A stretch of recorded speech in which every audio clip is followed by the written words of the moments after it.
Hi there. Every Sunday, a group of autistic people get together and drop in. It's an informal group, but some of the things that people say deserve a bigger audience. So they give us permission for us to put them in an edited reel, and that's what we're here for. Today's edited reel of the conversations that we have about our own autism. Cheers, enjoy. Hi there, how's everyone? I'll tell you what, I'm making sure I'm fine. I'm just knackered. All right, Jules, over to you. I'm over in Amsterdam, Raymond, so I've been partying a bit. Okay, So tired. so that's a hotel room. Yeah, I got a deal. I had a load of points collected over the years. So on the road again.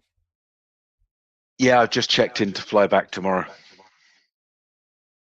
Anyway, I'll probably turn off the mic so I'm the just going to camera. get some tea. I'm speaking on a headset connected to a mobile phone. I've got that just connected into a normal Android phone that's running Chrome. Yeah, absolutely. I got a really good response to putting up my little interview that we did, my little session. I put that up on Substack, and it's done really, yeah. So I was very pleased with that. I've also got my undercurrent stories that has gone up as well, but I'm going to wait a couple of weeks before I take that one on there as well. I want that one. I want the R1 to be sitting there first at the moment. Yeah, that makes sense, doesn't it? You've got to, if you put something out, you've got to let it ride.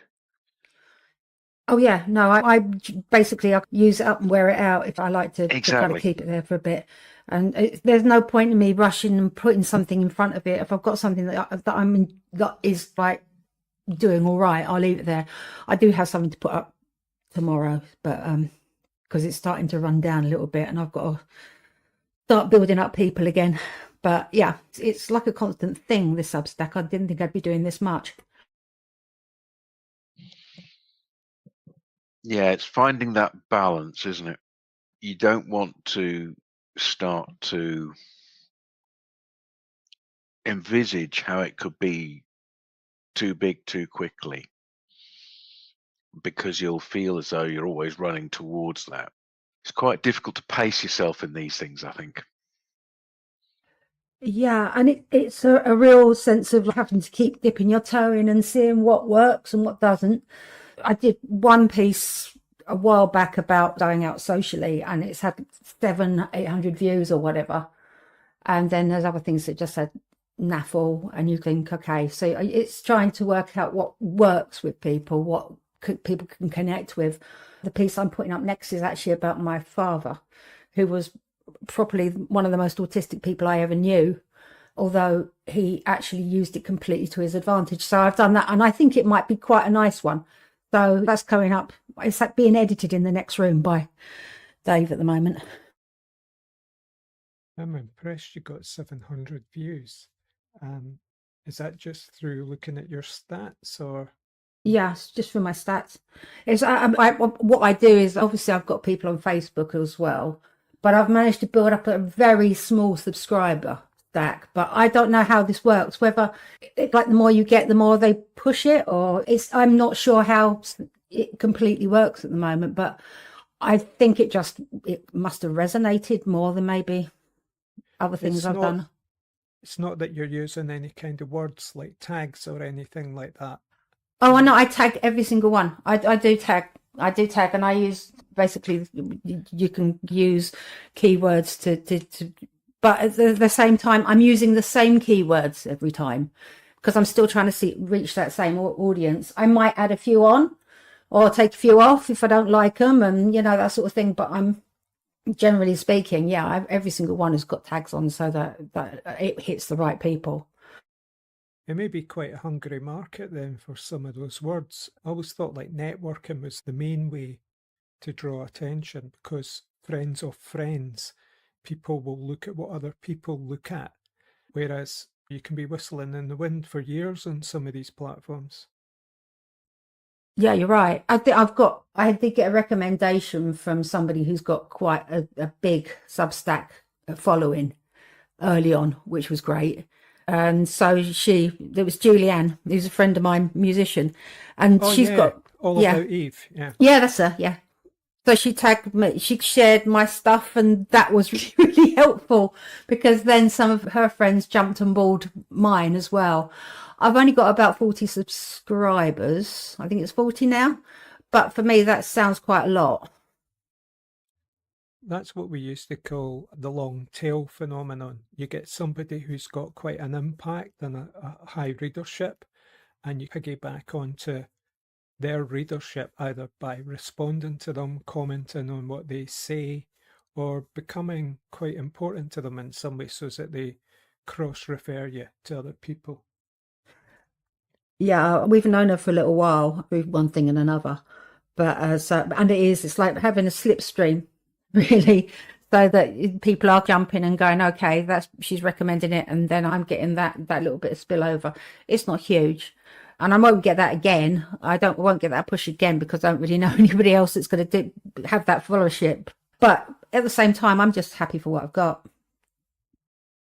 Yes, there's lots of different platforms and ways of doing this kind of work that you're doing. I've noticed that there's a kind of phenomenon now. A lot of people leaving Twitter, so they're looking at Blue Sky, which is like the left-wing Twitter, if you want to call it something. But that's it's a difficult place to gain traction on as well, because still, if you've got a lot of people on that can be quite important. Again, it's an age group thing, Facebook. But that's about all I've got to say, I think, about social media just now. I made myself a Twitter account years ago, and then I fell out of it because I really didn't like the atmosphere there. It was great at one point, but then it just fell away. And I've been on there since, because when you're trying to promote something, you want to try every platform you can. So I tried that, even Instagram and things like that. I just can't get traction there. I've got a lot of friends on Facebook, and they're really good and they share it around. So maybe that's the way to go. And maybe that's the audience I want as well, really. Yeah, it's old school now, Facebook. It's like the original. It was like a hyped up messenger when it arrived. I remember that. You can put a face to the person you're talking to on Messenger. Yeah, it's when we all jumped over from, what was it, MySpace, and everybody went MySpace and everybody went crazy on that for a while, and then that died, and then Facebook rose, and that's where we are now. I don't know, it won't be forever, will it? And they say that it's for old people. Facebook is for old people now, and the young people go elsewhere, but I've got nothing to say to them anyway. All of these seem to cross-pollinate. You don't have to do a huge amount of work over all of the platforms. Just find the one you're comfortable with, and then the search engines, etc., will cross-pollinate it. I think that's pretty much where I am anyways, to be honest. Maybe it's apathy, really. I'm not going to be pushing on other platforms, because if I don't get anything back, or if nothing bounces back from there, then I'm not going to put too much work into it. I've got enough to do anyway. And I think I've got enough stuff out there that I can rely on friends to share and all sorts, and to comment. And so I'm not really pushing anything else. If it does cross-pollinate, great. It depends on what you love doing. If it's text, if it's writing that you're into, then great. I think you've found a good medium. Others who are more visually orientated and have, say, the equipment and the nous to make videos go to YouTube, I think, and remain there. It's all business models. But if you're into text and you want to get feedback from other people who are using text, you're on a good one just now, I think. Yeah, and I'm really not one for cameras. Don't want to be on them. I'm quite camera shy, and I don't really want to do that. So I don't think I could do Facebook, YouTube with any sense of confidence. And I'd need someone else to bounce off of, and it would be just me. So I've never really thought about doing that. I always preferred the idea of either voice or text. There's a huge difference in the editing process if you're using a video podcast medium. It's much easier to strip it all down in audio because you don't have that need to keep things that you would otherwise take out just because the video on screen would look chopped about. If you do things in audio or in text only, it means you can refine that editing down. Your text can become more poetic and shorter, and your audio can become pithier. What I see is the podcast medium moving so far towards video that the audio part of it is rough and everything's a bit too long because it's harder to edit it out. Yeah, it's like when radio stations began to go visual, and you can see that the priorities have shifted because they're self-conscious about their appearance. And I suppose with radio you can keep it quite basic, although sometimes it's nice to take artistic license and maybe put a bit of incidental sound in there and do some sound tracking or mood piece. But at that point you're getting, I think, beyond yourself if you're purely interested in the basic message. I think for me, I need it stripped down as much as possible. I don't like long historic novels with lots of background description, and I can make all those images myself from very sparse numbers of words if it's poetic. So it's this domination of how you're supposed to see it, either by too many words being thrown at you lyrically, or in this case, too much image being thrown at you. I like the sparseness of text and the sparseness of radio. I'm an audiobook person.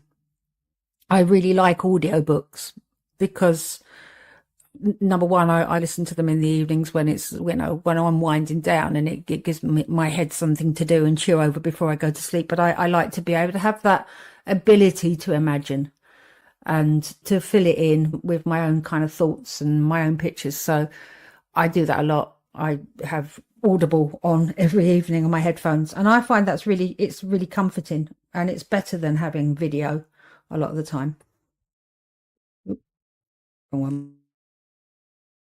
Yeah, I like audiobooks too because I can't afford to pay for someone to come and read books to me. There was this French thing, I think it was called lectrice or something. I can't remember what the word is, but it's someone who reads to you professionally, because I enjoy hearing things read out loud as well as focusing on text. But sometimes, yeah, it's great for novels, audiobooks, but if you want to say maybe get into something like reference or maybe even philosophy, none of them are an audiobook really, which is a shame. I'm really interested in what you're saying there because it chimes with something that I think is one of the long-term goals of autistic radio. I think making things that are in text at the moment, either actually pieces from blogs like Lucy's or pieces from Substacks, but also reference books and new pieces and information that's put out there in an audio form is a way of really increasing accessibility to people, but it's also a comfort. I'm very much up for in a couple of years' time us having a regular recording slot where we make a lot of this stuff and put it out there for people. And I think being able to hear other people's voices and conversations is quite a calming, nice thing. I don't hear a lot of other people's voices, so it's nice to be able to hear conversation, be part of conversation, hear other people's voices, and yeah, it would be nice to have sort of people to be like that people to have that facility just to listen and be part of.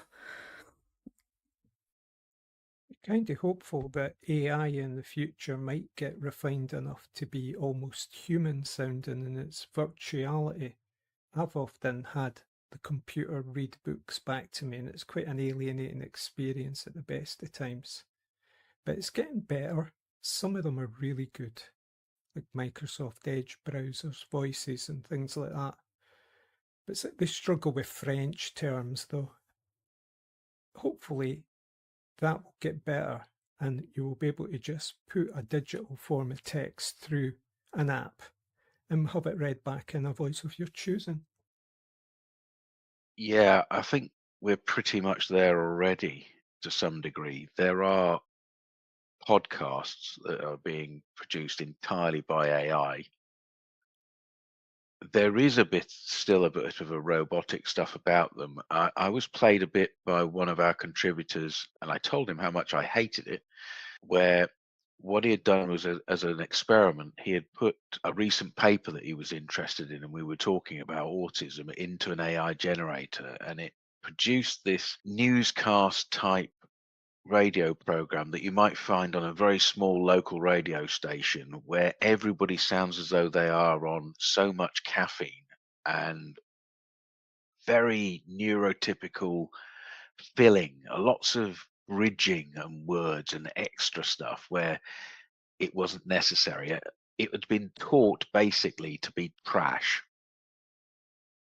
Yeah, it's all in the prompting. You can prompt them to read back to you in styles, in formats, in moods, and they'll get better and better at that. I think the two-way conversations with AI are the things that are going to really start revolutionizing things. I think the personal virtual friend in all its different forms, whether it be an app or whether it actually be a physical object or whether it be a screen or some kind of interface in your own home or house or follows you around with you, I think that's not very far away in some of the experimentations that we've seen in the Far East. I've got to say, sorry. Sorry. No, go for it. No, I was going to say, I don't know where I stand with AI. I really don't. I don't like it. There's something about it I don't like. And I think it's because it's generated. It's not a real thing. I don't know. At the moment, I'm still very much on the fence whether I like it or not. Yeah, that was my original feeling. Although I've grown to take it for what it is, which is the way you would take a book or any other form of technology or media. Yeah, I was going to say something there, but it's gone now. Good evening. Good evening, Harry. I hope you weren't worried about me. I'm just using this sort of drop-in or kind of structure, and I thought, don't rush. It's a drop-in. I'll be in when I'm in. I'm sure there'll be other people there having a conversation once I come in, and that's exactly what was going on when I was coming in, so it's good to hear you all. The talk about AI, an interesting one. It's not something I'm quite keen on, but I can understand why it gets used. It's coming into everything now. It's part of browsers. I've noticed now that even without me asking for it, it's offering its services as a wee side window. Do you want to probe a bit further into this? One of the original concerns about it all was like surveillance as well. When Alexa first appeared and stuff, oh God, this machine in my home's monitoring me. But I think that's the deal now with most of the stuff people use technology-wise. Yes, I would say so. You've been monitored anyway. On Facebook alone, I keep getting adverts for the script because I've used it in the past. And not just them, but other editing software, doing podcasts or whatever. And it just shows you've been monitored anyway. And you were monitored before all this. I mean, your bank card, phone, your home phone. People seem to think that, oh, this is surveillance, all this people watching you is a very modern thing. But it's not. I don't think it's something we should worry about anyway. I'm getting flashbacks of the days of GCHQ and how we all used to use code words when phoning each other. I can imagine. It's the sort of thing in gangster films. The kind of coded kind of language you come out with. It doesn't make sense. You know what you're talking about because you know the storyline, but it's with the way it sounds like individually, it just sounds daft, but obviously it's deliberate. If you know the guy who done the thing, it's bring in a package to do a thing, and it's not even that direct. It's like it's a bit more out there, but that's actually a good thing in terms of things that can be done, coded message, etc. Going to see a man about a dog. Aye. Were you involved in a lot of the protest, or was it just continually being very canny as we watched technology growing in the 80s? I think we were conditioned into speaking like that by our elders. So I was just thinking about the fact that actually weren't even allowed to have a house phone. My dad wouldn't let us have one. And so I was probably way behind everybody, because by the time we actually got a house phone, I was already hitting my kind of older years, and it was quite a revelation to not have to go to a call box anyway. So Ooh, the call box. yeah, we would go down there a lot. We had one that was right up the top of a very tall hill, so we generally didn't make too many phone calls because of the walk. When life itself was a drama. That was South East London in the 1970s and 80s for you. So how's your weekend? My weekend's actually been pretty good. And mine was up for a couple of days. And what I like when he comes up is like we don't do anything, we just stay in the house and just have a wee blather, watch a football, as background noise. It's just nice and relaxing. And it's the first kind of visitor I've had coming into my house for ages, because I don't generally have visitors, not because I don't let anybody in, it's because a lot of the time I'm actually going out or things like that. So it's always nice when somebody actually comes in, especially if it's a pal I've known for years. And it's just weird the way we're talking. We're in our 40s, but we talk like old men. And because we've known each other for so long, since college in the late 90s, it's just... And his life is a lot different than mine. He's had a family, he's got a few children. He's got his oldest is in their 20s. It's just... Yeah, it's like we were talking about, I don't know if it was last week or the week before. It was sometimes recently anyway. It was talking about feeling lonely, the sort of being of feeling alone. I appreciate being alone, but sometimes feeling that you need a bit of company. And I got it this weekend and I actually feel quite buzzed on it, because not just if I've had that company today physically and yesterday, I'm getting it just now. And I'm also looking forward to when it's finished, when it's all quiet again. It's amazing the balance of life and how the mind goes. I suppose I'm quite doing the opposite at the moment. I've been in Amsterdam for a few days. I've been incredibly anonymous. And I'm dressed unconventionally, hat, big leather coat, boots, that kind of thing. Soft sort of punky jumper from the old days, and also the fact that I'm this age makes me very anonymous as well. So I'm doing the opposite to you. It's like a withdrawal from having to be social and only having a few little interactions during the day, and a lot of, I don't know, drug-induced or medicated holiday time in between. Yeah, I'll be doing that next week actually. The social thing, being out in public, because it's next Sunday that I travel to Brighton. Stay over on the Sunday night. There's a union conference I'm going to, Unite Community Branch Conference for the UK and Ireland. And I'm there the whole Monday. And then I go home on the Tuesday. And then, because of the length of time it'll take me, it's going to be like 3 days of conditioning and adjusting myself to be without, not just within company I'm speaking to in the public, as in being out in the public and feeling exposed. Because I live alone, it's a big deal when you're going out doing something different like that for at least 3 days. I'm looking forward to it, but maybe I'm not looking too forward to the travelling in fairness, but I'm looking forward to it being finished so that I can wind down and feel I've recovered from it. The thing I'm trying not to do is think too far ahead. There's another week to go, so just appreciate the now. Sometimes it's good to plan ahead to keep yourself right. especially when it's something like adjusting to environments that you're not used to. I almost get anxious, Harry, just hearing you talking about it.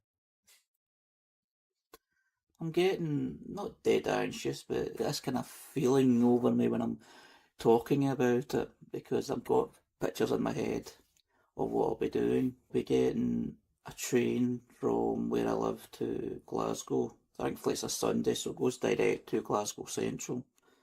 Any other day of the week I'd need to change trains again. But the longest part is from Glasgow Central all the way to London Euston. But the way it's set up, and I'm going with other people, but the way it's been booked by the union, we're sitting separate. So I'm going to be sitting next to strangers. I've done that before when we went to Birmingham a couple of years ago, but I didn't expect it at that time, so I actually got frustrated and quite wound up within myself. But now that I'm expecting this, I can prepare for it, and I've got earphones and I've got a book and things like that. I spoke about it last week, but just thinking about it though, just thinking about that what I'm going to be doing, it's like we kind of feeling of, oh, don't think about it too soon, just deal when it happens. I was going to ask if you were going with someone. That's unfortunate that you're all being separated as well, but fair enough. Is that what they call body doubling in the autistic community? When you get someone to almost escort you places? Oh no, body doubling is when someone does the same activity as you to encourage you, isn't it? I think so. Basically all I'm doing is just travelling with other people that are going to the event. No idea whether they're autistic or not. I think the frustrating thing of it is because a couple of years ago when we were doing it before, I had it in a picture in my head that we'd be sitting maybe 2 seats, maybe 4 seats together and talking while travelling and talking and familiar stuff that we talk about elsewhere and getting to know each other, because I don't really know them, because when we're talking, we're at meetings and it's talking about business. We talk sometimes, but we don't really have enough time because there's usually a big group of us. If you don't have a chance to very often to actually kind of talk 1-to-1 or even 1-to-2 or 3, and it just disappoints and taunted me, and I was hoping this time they would put us together. But saying that, it's always not an easy thing to do. A train from Glasgow to London is always going to be quite busy, so they can only allocate what they can get allocated. Do you feel, Harry, you're better with people you don't know than with people you do know when you're going to events, say, or anticipating things that are coming up in the future? It depends who the people are. If it's people that I'm friendly with and feel comfortable with in other ways, I'd rather that was with them. Being alone sometimes makes it a bit apprehensive if it's something completely new. For instance, being on a bus and waiting for the bus stop that I'm not used to going to, when to stand up and just relax, rather than somebody being there and saying, oh, the stop's there, then they'll get up and you follow them. Thing. Or even if you do it first, there's somebody with you. No, I'd rather with somebody that I know. The familiarity helps relax when you're in unfamiliar environments. I recall thinking once that being on a bus with one of my cousins would help, or even a friend, because I used to get quite a lot of anxiety travelling on buses, even in the town. And my cousin was there and he couldn't work out why I was getting really frantic, and then eventually just leapt off the bus halfway through the journey. And so that kind of confirmed for me that even having someone I knew that I liked and was comfortable with still didn't reduce the anxiety I was feeling on buses, which was quite strange. I did a bit of travelling kind of earlier this month, and I actually went to Brighton from here, from home, and I went to Manchester as well. And I found the whole thing, just organising it was the problem for me, because I was booking my own tickets and sorting out my own connections and doing all that sort of thing. I have to do it myself because I've got to get it all straight in my head. So it's generally sort of me sitting there micromanaging the journey. And I do the same thing. I picture the journey. I get pictures in my head, what it's going to look like as I go from station to station or place to place. And that Brighton's okay because I've been there loads, but I'd never been to Manchester before. So the anxiety was quite bad at that point. We went to Las Vegas some years back as well. And there was like, we had to do connections and things like that. And I was all over the place. I really was. It's like traveling is quite anxiety building for me. The anxiety that I've got for next particular weekend is going to London, even if it's just the railway station or going to station, because I'm going to London and then I need to go somewhere else, maybe it's the same station, and go and get another train or is it underground, I'm not entirely sure.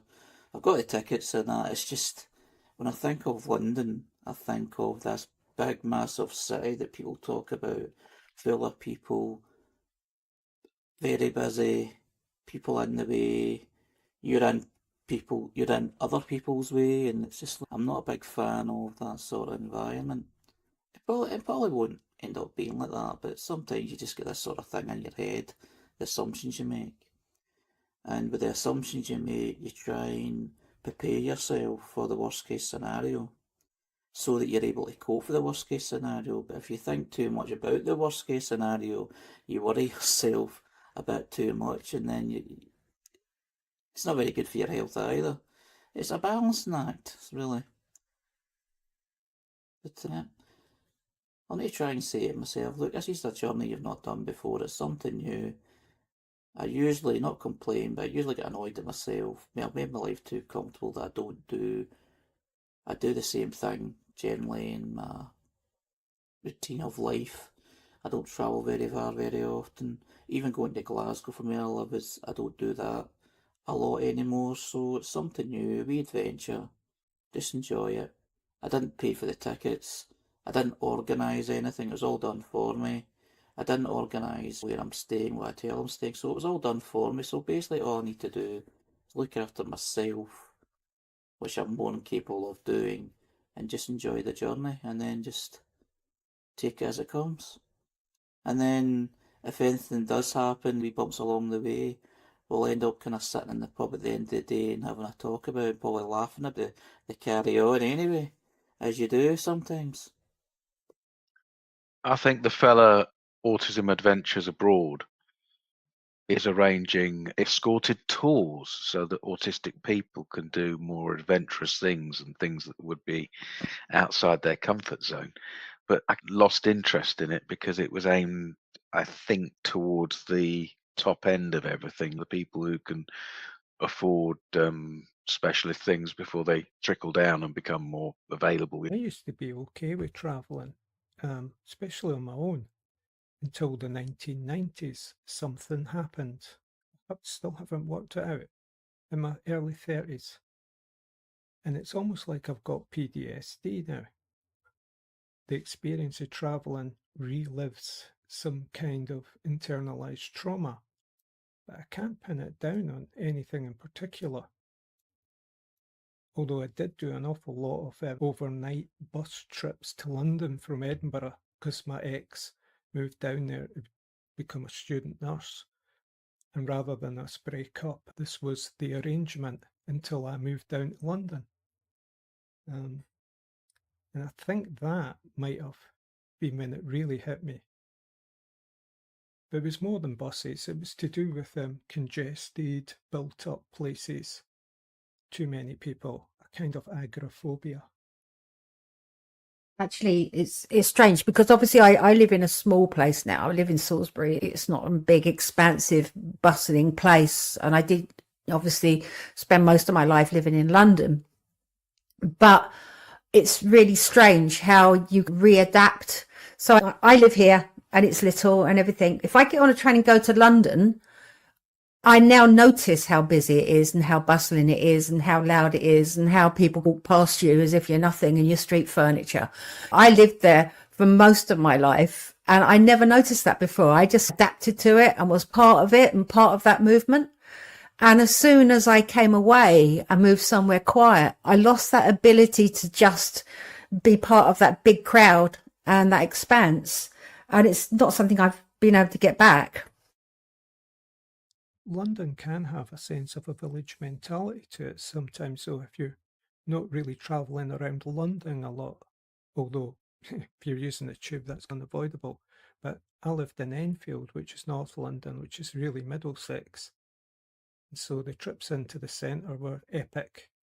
But you could ignore that or forget about it by being in North London, which had its own kind of vibe to it. You're totally right, because I was southeast London, but I moved into northwest London when I got married. And it's like there are sections of London. I don't know much about East London, and I didn't know much about West London at all. It's like you stay in your little quarter, and that's where you're naturalised. And other parts of London do feel a bit alien when you go there. I watched some YouTube videos this week about travelling, an autistic person travelling, and it was this woman called Mika, M-I-C-A. I don't know if you are aware of her. She has another name, is it Emma or Irma, on YouTube. But they were really quite good videos, quite well produced, explained, good thought processes. But there was one in particular when she was recalling her history and coming back from being a bit of a hippie towards her diagnosis. She started to mention the weirder side of the autistic community, the ones who believe in, you're probably aware of it, what they call the starseed and the alien narrative. It's all just storytelling, but it looked a bit sinister at points as well. Just to be aware of that, I don't know, it was just one of these things I'm encountering in my journey. One of these days during these silences, I'm going to start talking about a lot of stuff, and I'm not going to switch mute on or off, because I just got that feeling there that I'd just been speaking and it wasn't unmuted. It's just a strange vibe there. Talking about being in amongst the public, out with travelling, although this is set within a railway station, what I did on Friday was meet up with them for a cup of coffee in a busy coffee shop in Glasgow, Argyle Street, and that was good. Just sitting in one place for a couple of hours having a chat and catching up, as we generally do. We meet up like once a month, sometimes in the coffee shop, sometimes we go to a pub. And then afterwards I was planning to meet my pal who's come from another part of Glasgow and connecting in to get into Glasgow Central to come with me, to come in my house. And the thing that always gets me is when I'm waiting on him, is you stand still in Glasgow Central Station on a Friday night, or any night, but especially on a Friday night, and you stand in the corner out the way, all you see is people and just constant movement, constant stress, constant people in a hurry, constant everything. And I'm glad I'm not here every day. And there was a wee bit of a delay as well, but we managed to get out of there quite quickly. There were even seats on the train, thankfully. I was thinking ahead, oh, that's dead busy, there'll not be any seats in the train, but there was, so that's another story. But it's just find it fascinating. I've done it in a Glasgow street as well when I'm waiting on someone, or maybe standing at the bus stop or whatever. It's just the constant directions of people doing their thing, people just get on with life, and how much of a headache that can be if you look at it too long. It's fascinating, but quite anxiety-inducing at the same time. Have you ever gone to the south side of Glasgow, Harry, to the more arty side? You know, got Glasgow School of Art and places like that? Yeah, I've been there. My friend actually lives in the south side of Glasgow. He lives in across Maloof, just along Rothmashawlands. And he's actually lived, not all over, but he's lived in different kind of houses generally on that side. So I've been like in Pollock and Pollock Sheep, Ibrox, those places. Although he did have a stint on the other side of the river an Easter house. So I've been about Glasgow over the years and arranging different kind of transport to get to there from my house. And the easiest one was actually when I stayed in Easter House, because the train from Balloch, from the nearest station to me, actually goes direct to that area. But when you're going to the south of Glasgow, you've got to change to go over the river. So I've been all over Glasgow. And I've been at like Denniston and all that, because my brother and sister stay there. So I've been in different parts of Glasgow. And I went to Cardonald College as well, so I was down that way. And I've been in Pollock Park, and I've been in the Borough Collection and all that stuff. There's things I've seen and quite appreciated. And there's other things I haven't appreciated. I take everything that people have been saying about the stress that comes with going on a journey, and I think all my life, right from when I was a kid, and I was practicing going on a bus by going one stop along the bus route for my tuppence, so that I had got on the bus, spoken to the driver, got off the bus, got my ticket, and then gradually making that so that I could go into the local town on my own. It feels as though I've been doing that all my life. So for some autistic people, it turns out that taking these things as a gradual challenge over, you get to do things that you wouldn't otherwise do. And if you can do it with a bit of balance, you don't make these things go away, but you stop them from being so much of a challenge, and the world gets bigger and more stuff, and you understand more stuff somehow. I don't know. I suppose it's a balance as well. Sometimes I'm thinking my world being quite small, it's good because it's nice and comfortable, and I appreciate it most of the time. But then sometimes you go, I'm getting bored here, I need to expand a little. Sometimes you've got to try new things out, like travelling, like trying something new as well. I've done that a few times. I understand what you're talking about the travelling. It's like used to something, training yourself up thing, and it can work. In a way, I've been training myself up to travel to London, travelling to Glasgow. It's nothing like it'll be, but it's like you're travelling into a city where it's busy. Travelling into a railway station, it's going to be busy. You're travelling into an environment, it's all hustle and bustle. And that sort of helps you have some sort of buffer, rather being like in the house and just being in a wee village or in a wee town and not being out, not experienced it. So yeah, there's different ways of preparing yourself. It's a weird thing. It's a thing of over preparing and actually preparing the right way, so you don't feel you're going to be caught out. Because I think that's the thing. The fear is that I always have is I'll get caught out and I'll feel very, not distressed, but it wouldn't be a nice feeling. And it's happened a few times. There's things you can't avoid, as I've talked about before, like trains or buses be cancelled or running late or whatever, and things happening, etc., with people's control. But it's good to have some sort of preparation in you because it helps. It's amazing how that does help you.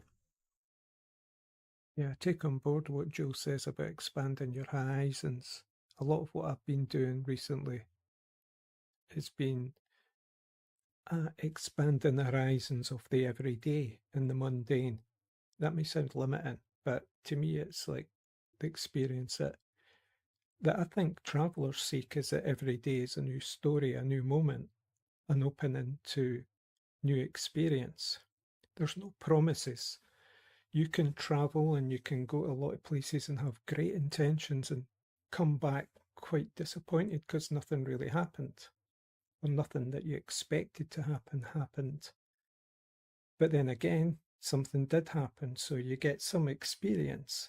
Yeah, as Harry says, a bit of balance as well. Yeah. I'm great for this concept of baby steps, of really small movements in a direction until you look backwards and you wonder at how far you've come, breaking everything down really consciously until it becomes manageable. I've probably taken it to quite extremes in my life. I've done a lot of that traveling stuff, sitting outside a hotel making this podcast right now. there's something in this for me about identity, and I think part of my autistic identity was curiosity and not wanting to be pigeonholed and limited by all this anxiety of doing things, and be challenged and find out where the trains went and have the railway timetable so you felt prepared. And when you left and you started hitchhiking around the UK when you were 16, on your back you had a place to sleep and some food and a way of cooking it. So everything had a fallback position, yeah, but it was still adventurous. Yeah, I can almost see baby steps break down as it's almost part of what CBT uses to encounter things that you find too large to cope with when you exaggerate or overemphasize the challenge of something. You have to really, you can't take it on as you're seeing it. You have to move towards it in smaller ways. Yeah.